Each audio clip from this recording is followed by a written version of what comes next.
대림절은 성탄절을 준비하는 4주간으로 지켜지게 됩니다. 예수 그리스도의 오심을 기다리는 절기입니다.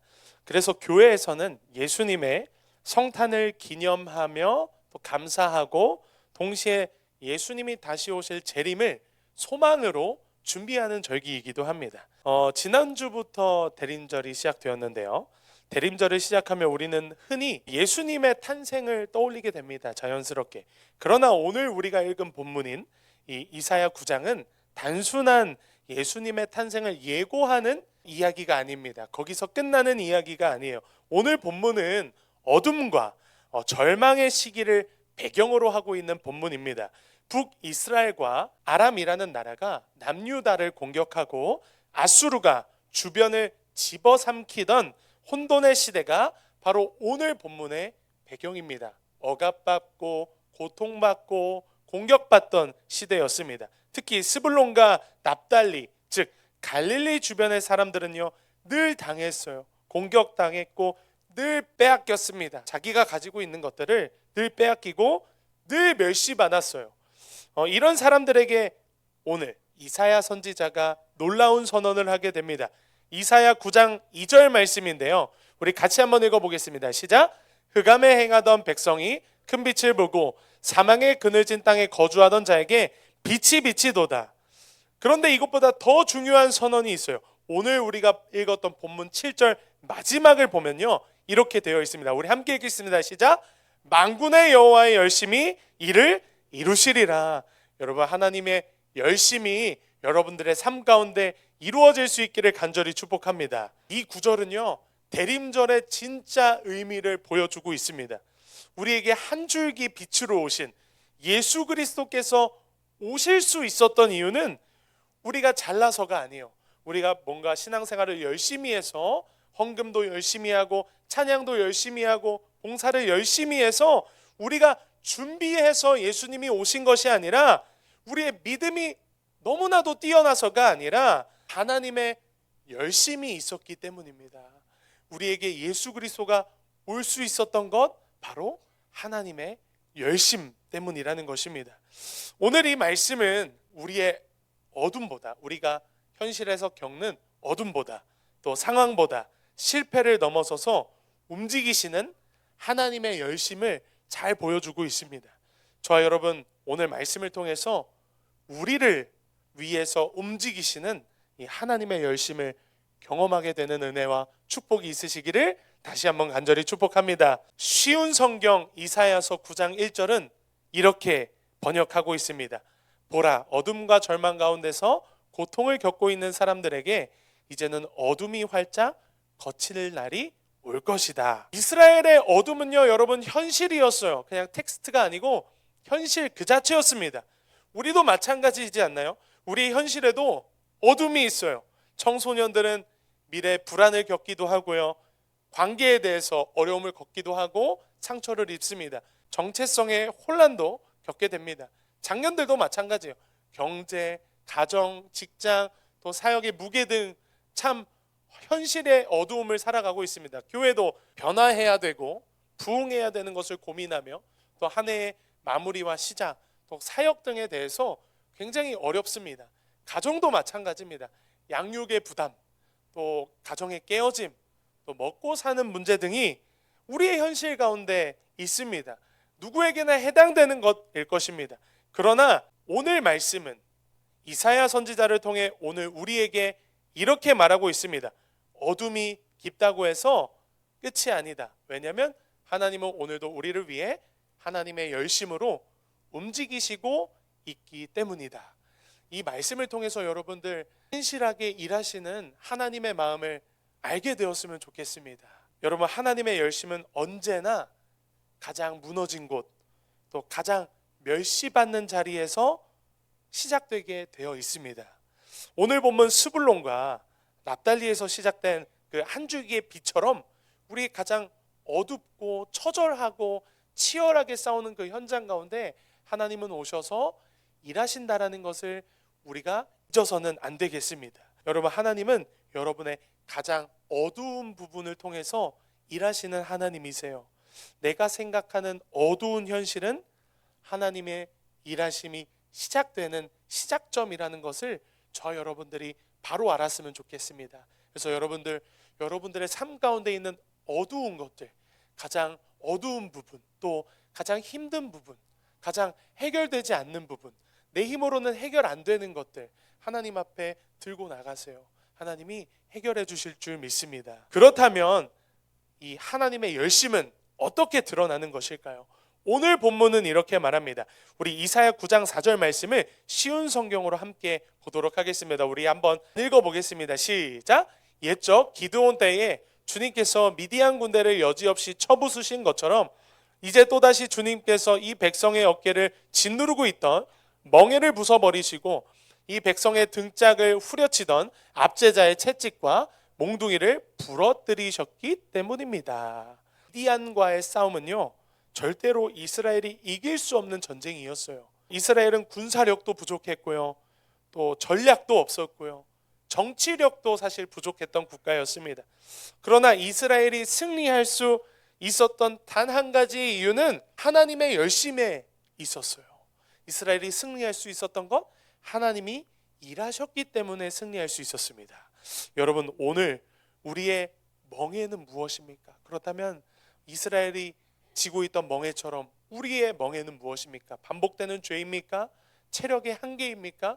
경제적 압박인가요? 가정의 무거운 현실, 인간관계에서의 상처, 사역의 무거움, 나는 안 될 거라는 마음의 눌림, 이제 늦었다는 좌절, 성적, 정체성의 혼란, 미래에 대한 불안, 혹은 이유를 알 수 없는 고난이 여러분들 삶 가운데 멍에로, 짐으로 가득 차 있진 않나요? 그러나 우리 삶의 모든 멍에가 벗어질 수 있는 것은 우리의 의지도 아니고요, 우리의 결심도 아니고요, 혹은 경제적 여유도 아닙니다.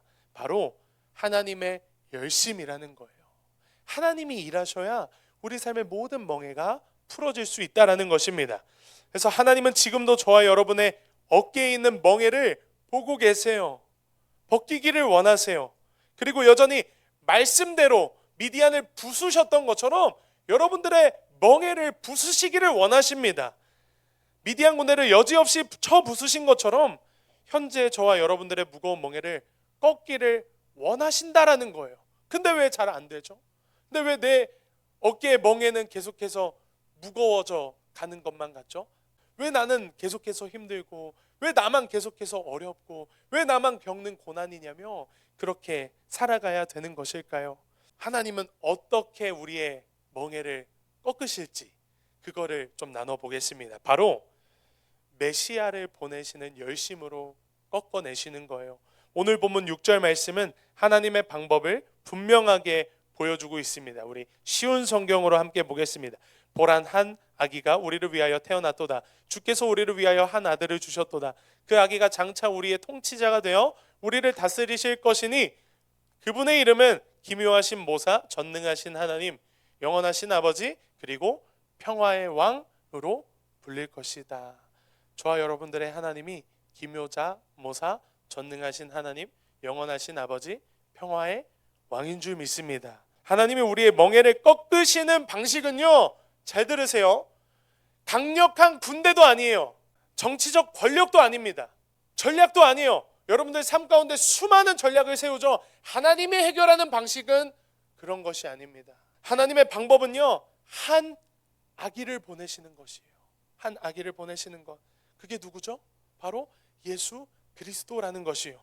연약하고 작고 보잘것 하나도 없는 그 생명, 그러나 그 아기를 통해 하나님의 구원이 이루어지고요, 그 아기를 통해 하나님의 계획이 성취되고요, 그 아기를 통해 하나님의 열심이 드러난다라는 것입니다. 여러분, 우리를 짓누르는 진짜 멍에는 여러분들의 상황과 환경이 아니라는 것을 바로 알아야 돼요. 눈을 떠서 죄와 절망, 어둠, 자기 중심적인 사고, 영적 무기력이 우리를 짓누르는 보이지 않는 멍에라는 사실을 저 여러분들은 알아야 합니다. 그게 영적인 눈이 띄어지는 거예요. 이러한 보이지 않는 멍에가 우리의 삶을 계속해서 짓누르고 있어요. 아무리 많이 가져도 왜 공허하죠? 아무리 높은 자리에 올라가도 왜 공허하죠? 왜 극단적인 선택을 하는 거죠? 보이지 않는 멍에가 있기 때문입니다. 그런데 하나님은 이 보이지 않는 멍에를 끊어내기 위해서 아기 예수님을 우리에게 보내셨다라는 것이에요. 그리고 아기 예수님의 이름은 이렇게 선포되죠.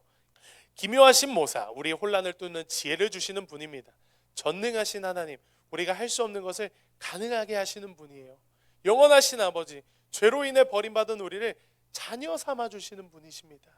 평화의 왕, 무너진 모든 것을 회복하시고 온전하게 하시는 분, 이렇게 우리에게 오셨어요.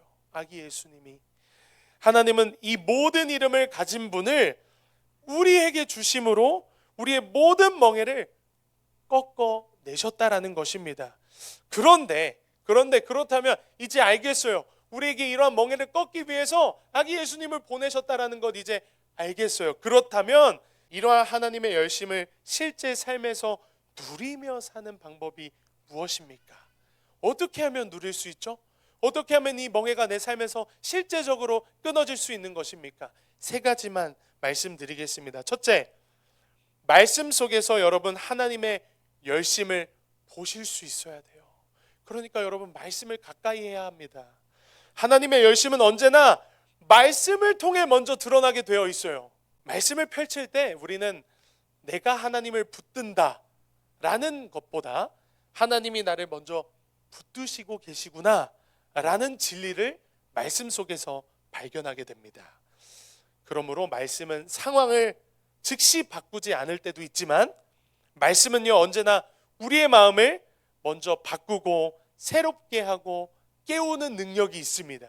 왜냐하면 이 말씀이 하나님의 능력이기 때문이에요. 그러므로 말씀을 가까이 하는 사람은 어둠 속에서도 하나님의 빛을 붙잡는 사람인 것입니다. 오늘 본문의 수불론처럼 말입니다. 한 줄기 빛을 바라보게 되는 사람입니다.